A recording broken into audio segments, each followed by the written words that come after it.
Alô, galera! E aí, mais um Voz da Nação, e dessa vez com uma conexão lá com Portugal. Na verdade, a gente já está lá com o Rodolfo, né? E a gente está trazendo o Léo também aí, da Fla Portugal. Mas antes de tudo, antes de começar essa resenha, eu vou pedir para vocês, inscrevam-se aqui para dar aquela moral, acionem o sininho e compartilhem com os amigos também.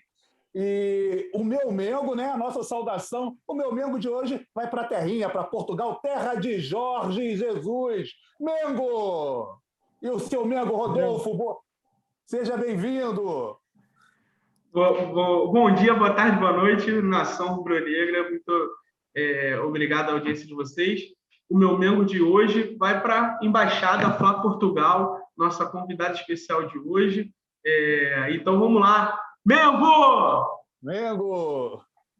Ô, Léo, Fla Portugal aí, antes de começar, para quem você quer oferecer, mandar o seu Mengo aí para a gente abrir esse programa?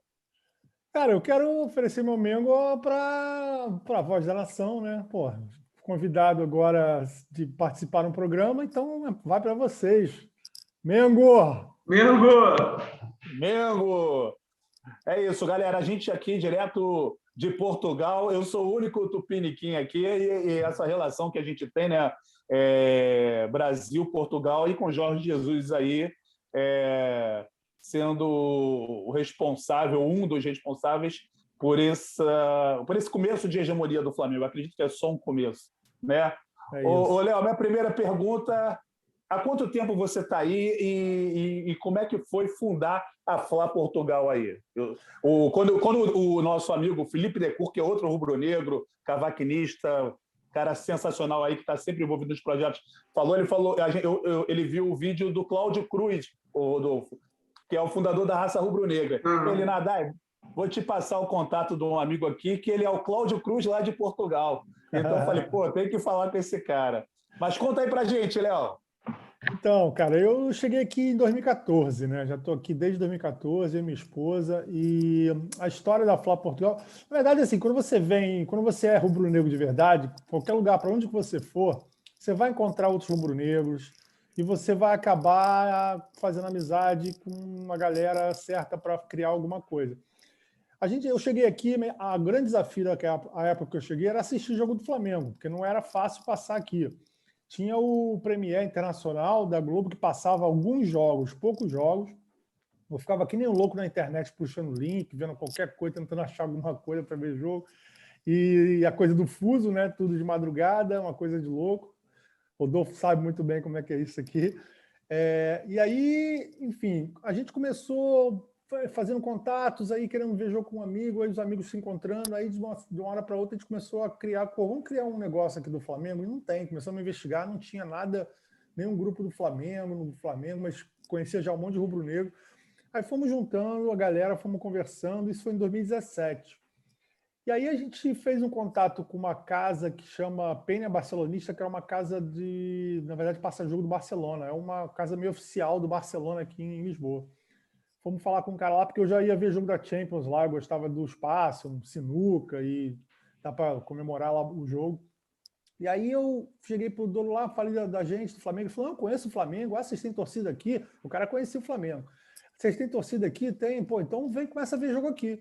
E aí a gente começou a ver jogo lá, numa salinha micra, 10, 15 pessoas, enfim. Para não alongar muito, a gente foi subindo. Os últimos lá que a gente fez foi a final do Sul-Americana, que o bar deu 300 pessoas lotadas lá dentro, tinha 50 pessoas do lado de fora. Isso 2 horas da manhã, pra você ter uma ideia. A gente falou, gente, isso por causa das redes sociais, a gente começou a criar a rede social, botar quem quer ver jogo do Flamengo. Ou seja, a partir daí explodiu, a gente acabou tendo que sair do bar, porque ficou pequeno pra gente. E aí a gente começou a pular de bar em bar, porque o que acontece? A gente começou a ser expulso dos bares. Porque a gente por causa do barulho, né? Porque torcedor do Flamengo, sem comemorar gol, não dá, não pode gritar, não pode tem que ver jogo sentadinho, então não é pra gente. Aí a gente começou a ser expulso de bares, até que a gente conseguiu achar um que hoje em dia é a nossa sede, né? Que é nas docas de Santo Amaro de Alcântara ali. Não sei se o Rodolfo conhece aqui em Lisboa. Não conheço. Alcântara. E é um espaço grande, são 2 bares, chama Havaí e a Havana, que o dono aceitou nosso projeto e a gente, então, está lá desde sempre. Agora não está, porque por causa da pandemia deu uma parada, mas a gente já fez eventos históricos lá. Então, assim, pra você ter uma ideia, a final da Libertadores deu quase 5.000 pessoas. Quando você pensa que o Flamengo leva 5.000 pessoas para a rua aqui em Portugal, não tem nada, nenhum parâmetro disso. Nem Benfica, nem Sport, ninguém faz isso. E aí foi uma loucura. Depois, a galera quiser, vai lá na nossa página do YouTube, nosso Instagram, Fla Portugal, para ver todos nossos vídeos, que é impressionante, cara. E, assim, maior orgulho disso. Nós somos 6, na verdade. Aí eu, Nicolas, Felipe, o outro Felipe, o Patrick. São 5, né, que eu falei? Até fiquei confuso. E o Thiago. E é isso. Aí a gente agora formou um grupo e a gente está esperando voltar agora, acabar essa pandemia, para poder voltar, né? Ô, Léo, e me diz uma coisa. Antes de ir para Portugal, você já participava de torcida aqui? Ou ia avulso para os jogos do Flamengo? Cara, porque é o seguinte, tem uma história aí, uma mancha aí na minha vida, que meu pai é vascaíno, né? Então, assim... Ninguém é perfeito, né, cara? Ninguém é perfeito. Só que Na verdade, você se salvou, né? É o que eu costumo dizer para a galera. O que acontece? Meu pai, ele era vascaíno doente mesmo, que ele ia não trocava de cueca, enfim, jogava jogo de botão, era doido. Minha mãe ficava maluca. E aí ele começou a me levar muito pequeno para ver Vasco. Só que depois dos 8, 7 anos, ele parou de ir no Maracanã, parou de ir, e aí meus primos, tios todos, a maioria flamenguista, começamos a juntar os primos todos, a casa do tio. E aí o que acontece? Foi um pouco na época que começou a surgir um cara chamado Arthur Antunes Coimbra. E aí, amigo, não dá, né? Aí, enfim, aí eu até falo pro meu papai, graças a Deus você me largou, parou de me levar no Maracanã, porque eu estava a ver Vasco. E aí comecei a ver jogo do Flamengo com meu tio foi me levando no Maracanã, pum, explodiu, acabou. Aí não tem mais para Vasco. Isso você está falando de 80, 81, né? Isso é 80 e pouco, exatamente, 80 e poucos. Rodolfo. Então, assim, nessa época... Calma aí, deixa eu trocar. Nessa época que você era íntimo do Maracanã, no dia a dia, qual foi o jogo que te marcou, assim, que você... Enquanto você era nessa época com o teu tio, que você ia com o teu tio mesmo. Né? Ah, entendi. Nessa época. Cara, vou te falar, o Campeonato Brasileiro de 91, né? O gol do Bebeto. 8-7. 8-7, desculpa. 8-7. 8-7, aquele gol do Bebeto lá no Tafarel, aquele 1-0, o Flamengo. Internacional, né? Porra, bicho, na boa. Aquilo ali foi marcante para mim, porque eu já... Os campeonatos anteriores, aquele do... Eu era muito pequeno, né? Aquele do contra o Flamengo Atlético, que o Nunes fez aquele gol, era muito moleque, não tinha uma referência, mas tem uma questão também, que é o dia do meu aniversário é o dia que o Flamengo foi campeão mundial pela primeira vez, assim, da madrugada, né? Então eu lembro, eu era muito pequeno também, eu lembro, e então tem essas histórias também, mas enfim, o jogo que marcou naquela época foi esse. Agora, tem um jogo que marcou muito, que eu fui sozinho nesse jogo, foi aquele gol do Pet, velho. Aquele gol do Pet contra o Vasco, o Flamengo tinha que meter 2 gols de diferença, meteu 3-1, ninguém estava acreditando, ninguém já estava indo embora, eu lembro que eu estava meio mal, meio cabisbaixo, eu falei, cara, tem que ser aí aquele gol... Aí o Elton, nada.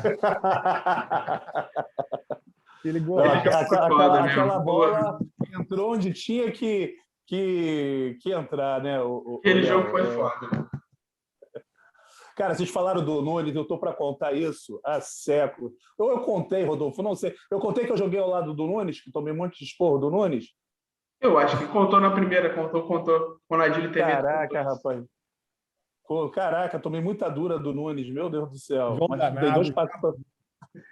Eu joguei pelada, tá? Joguei pelada no Maracanã lá, mas é preliminar. Agora, Léo, você falou que tem um monte de história aí. conta essa história do Mundial aí, da madrugada aí, de ser no teu aniversário. Conta como é que foi isso aí pra gente. Cara, eu lembro, assim, as lembranças não são tão precisas, Então, né? Mas você tá com quantos anos? Cara, eu tô com 50 anos agora, né? Então eu tinha. 81, eu tinha. Quase 10 anos, né? 10 anos, 11 anos, 10 anos. Era muito moleque, já tinha acabado de ser abandonado pelo meu. Acabado não, já tinha uns 2 anos, 3 que eu já estava indo no Flamengo, ver Flamengo com meus tios. Eu lembro que era meia-noite o jogo, foi meia-noite, né? E eu lembro que eu estava com febre. Só que aí minha mãe falava, meu filho vai dormir. Eu falei, mãe, não vou dormir, eu vou ver o jogo do Flamengo, eu vou ver o jogo do Flamengo. Não vou. E aí eu ficava na cama deitado assim, olhava, abria o olho assim, eu falei, e era, 3-0, aquele. Eu falei, meu irmão. Enfim, a partir dali, cara, o Flamengo virou rotina. A gente ia para Maracanã todo fim de semana, todo jogo. A gente tinha eu tinha um outro tio que era juiz, ele era árbitro de futebol. E aí o que acontece? Ele acabava os jogos que ele não apitava, ele levava a gente para entrar lá pelo lugarzinho do juiz, ele tinha dava uma carteirada e botava a molecada toda para dentro. Aí a gente ia ver todos os jogos de graça. Era a única forma, porque ninguém tinha dinheiro para pagar para as crianças todas ali, ainda tinha picolé, tinha cachorro-quente do Genial, né? Lembra disso, Maraca? E ele era flamenguista, teu tio? Não, então, esse tio era tricolor, esse outro tio. Mas aí o meu tio principal, que era o flamenguista que levava a gente, era muito amigo dele, ele sempre enchia o saco dele, porra, arruma um convite pra gente ir. Aí ele arrumava, entrava pela entrada da Ferj lá e via o jogo. Então, cara, assim, histórias do Flamengo é impressionante, porque é muita paixão, né? A gente que gosta mesmo, a gente que tá aí, dedica tempo. Minha mulher que fala, pô, não acredito, você fica vendo o jogo do Flamengo 2 horas da manhã, tá louco. Eu falei, agora tá até bom, né? Que rolou fase, eu cheguei em 2014. O Flamengo passou por jogos aqui que eu via de madrugada, que eu ia dormir, eu queria quebrar tudo e eu ia dormir. E não conseguia dormir, né?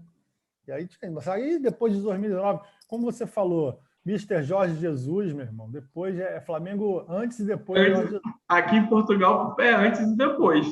Porque agora passa o jogo no Canal 11. Pô. Ele abriu a porteira.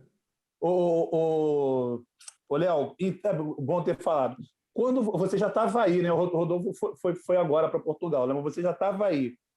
Quando o Jorge Jesus vem para o Flamengo, qual foi a repercussão, eu digo, em relação ao trabalho dele? Ele era isso tudo? Porque a gente teve a experiência depois do mal-sucedida do Domenech, né? E essa coisa. Quando você aí, quando começa a surgir o burburinho do Jorge Jesus vir, para a galera que conhece aí, que já conheceu o Jorge Jesus, qual foi a impressão? Vocês achavam que ia dar tão certo? Porque foi uma química fenomenal, apesar da Copa do Brasil contra o Atlético Paranaense, né? O que acontece? Quando ficou ventilando o nome do Jorge Jesus, eu já, como assim, flamenguista gosta de futebol, eu acompanho aqui o Benfica, os times aqui. E o Jorge Jesus já tinha sido multicampeão no Benfica, já tinha saído do Sport também sendo campeão. Só que, cara, o pouco que eu tinha visto do Jorge Jesus, eu achava ele muito pedante, muito cheio de marra. Eu falei, esse cara não vai funcionar no Flamengo, vai bater de frente com ninguém lá, ninguém não vai aguentar esse perfil dele, ele é muito se acha, não sei o quê. E aí ele chegou, o que acontece? Quando foi anunciado que o Jorge Jesus ia ser técnico do Flamengo, a gente arrumou uma caravana para se despedir dele no aeroporto. Aliás, isso também foi um acontecimento incrível. Afinam-se instrumentos e novas músicas são testadas para dedicar a Jorge Jesus. Aqui temos várias músicas agora que já estamos a pensar para cantar para o Jorge Jesus e até sugerir para a malta lá do Maracanã, né? Quem sabe? A torcida lá emplaca uma música lá e eu já mando para lá. Alguns adeptos do Flamengo, residentes em Lisboa, quiseram desejar boa sorte ao treinador antes da partida para o Brasil. Sentiram que faltava algo na indumentária de Jorge Jesus e por isso ofereceram-lhe um presente. O português quer agora retribuir com vitórias.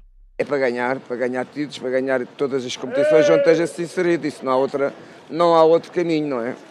E o trajeto de Jorge Jesus enche de esperança os adeptos do Flamengo. Eu acho que o Jorge Jesus tem uma história muito boa aqui 2 principais times aqui de Portugal e tem tudo para ser vitorioso no Flamengo. E foi bom porque a embaixada deu uma decolada, né? Porque o Jorge Jesus aqui, a mídia toda queria falar com a gente. E aí o que acontece? A gente estava ali, fomos no aeroporto, vamos no aeroporto se despedir de Jorge Jesus? Vamos. E aí tem uma coisa muito importante que é bom falar, que é o seguinte, a gente considera que o nosso padrinho da embaixada se chama Júlio César. Porque o Júlio César também, o goleiro. O Júlio César, enfim, sabe que ele viveu aqui em Benfica, jogou muito aqui no Benfica. Como eu sou jornalista também, eu fazia um trabalho aqui em 2016, eu fazia uns programas aqui para a Globosat, que eu trabalhei muitos anos lá, e eu acabei fazendo uns programas aqui para eles, e uma das pautas era entrevistar o Júlio César. E aí a gente foi entrevistar o Júlio César, e aí a gente estava no começo da embaixada, né? Foi 2017, estava bem no começo da embaixada. Na verdade, a embaixada começou como consulado, que aqui tem até aqui, ó, o outro cachecol que aqui, ó. Começou como consulado Flá Lisboa e depois a gente virou embaixada. E aí a gente entrevistou o Júlio César, aí o filho de... Aí nisso, eu lembro muito bem, eu tinha uma cartucheira assim do Flamengo e eu fui escovar o dente. E aí eu falando do Flamengo já com o Júlio César pra caramba, aí eu peguei, vou escovar o dente. Aí o Cauê, que é o filho do Júlio César, falou assim, pai, até o negócio de escovar o dente dele é Flamengo, pai. Ele é muito Flamengo, pai. Aí enfim... Conversei com o Júlio César, falei do projeto do Flamengo, ele, porra, pega meu contato, vamos falando. O que acontece? Aí, a partir daí, cara, o Júlio César começou a frequentar os jogos. O Júlio César me ligava, Léo, tô indo, é tranquilo? Eu falei, Júlio, esse jogo tá muito cheio, mas eu vou arrumar um espaço. Então, a gente começou a arrumar... Ele acabou que ele deu uma moral pra gente fodida. Tudo para dizer que quando o Jorge Jesus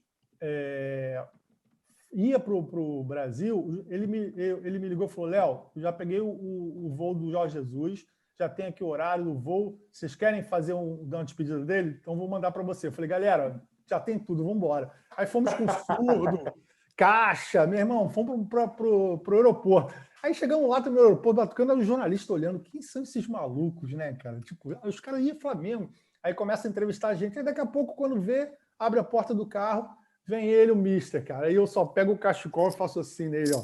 Pá, mister, boa sorte. Aí viralizou. Essa imagem foi para o Brasil, foi para tudo quanto é lado, eu fiquei conhecido, enfim. E aí eu tenho essa imagem, depois eu passei para vocês. E é isso. Aí o Jorge Jesus foi aquele sucesso todo, fez aquilo tudo que a gente já sabe, né? Porra, técnico incrível, deu liga legal. E aí, nas férias dele, quando ele veio para cá, o Júlio César deu outro bizu para mim e falou, Léo, o Jorge Jesus está voltando aí. Pô, Júlio, vê se a gente consegue levar ele lá na embaixada, na sede, fazer uma resenha com ele. Pô, dito e feito, levou ele lá. A gente ficou lá com o Jorge Jesus conversando durante 1 hora, falando sobre o Flamengo. Naquela época o Gabigol estava entre... Não ia renovar, ou ia... Lembra disso? E aí eu perguntando pelo telefone, ele falou, eu quero que renove, mas eu não posso dizer se vai renovar, não sei o quê. Enfim, foi uma resenha incrível e o cara, infelizmente, ele foi embora.